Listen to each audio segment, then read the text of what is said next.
Hi traders, today's video is how much money do you need to trade full time? Now I'm going to cover the following topics and they are trading results, trading income and trading capital. Now if you want to trade full time, stay with me to the end as I'm sure you'll find the information that I share very valuable. Introducing myself, my name is Duncan Cooper and I'm a full-time trader and the senior market strategist and trading mentor at ACY Securities. Okay, so each trader's situation is different. Each have different trading results and different capital amounts available to trade.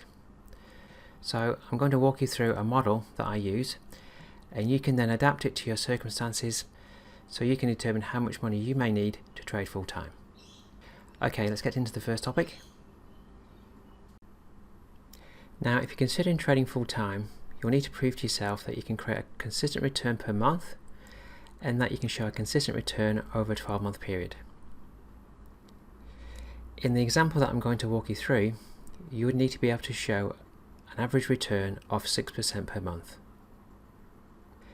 If you can only make a 2% return per month, you'll need 3 times the trading capital to achieve the example that I'm going to walk through. Okay, so let's discuss trading income. How much do you need to earn per month before tax? Now as an example, I'm going to use $6,000 trading income per month and I'm basing this on the average wage in Australia, but you may need much more. So when trading, you would need to create a $6,000 average return per month. So let's look at creating a $6,000 trading income per month based on achieving a 6% return per month. So the trading capital required would be $6,000 divided by 6 times 100, which is $100,000. Now of course you could trade with less capital, but you would then need to risk more per trade and create a larger percentage return on your trading capital. Based on this same simple model, the following spreadsheet highlights how much capital you would need depending on the percentage return that you can achieve per month. Okay, table 1 shows that to create a $6,000 trading income per month based on achieving a 6% return per month, you'd require $100,000 of trading capital, and this would be the perfect amount of trading capital required to achieve the trading income goal of $6,000 per month.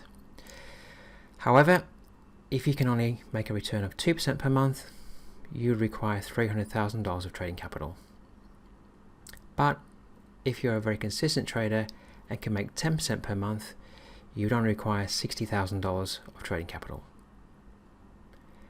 Of course, you could use the power of leverage to reduce the amount of capital required as shown in table 2. But then you need to make a larger return per month to achieve the trading income goal of $6,000 per month. For myself, I'm happy to use option 3, but I'm a very experienced trader. You would need to match the capital amount required to your own personal trading experience level. Depending on your level of experience, you may prefer to use option 1 or 2 as you set out on your journey to trading full time. Options 4 and 5 are for the most experienced traders, and you would definitely need to use an account that has 200 to 1 leverage or more to achieve the trading income goal of $6,000 per month. Okay traders, I hope you found this helpful and I look forward to seeing you in the next video. Now if you're interested in improving your trading, why not join me in my free beginner webinar series? You can register by using the link in the description below. All those that attend the webinars get full access to my own MT4 chart layouts and indicators. Okay traders, thanks for watching and I look forward to seeing you in the next video.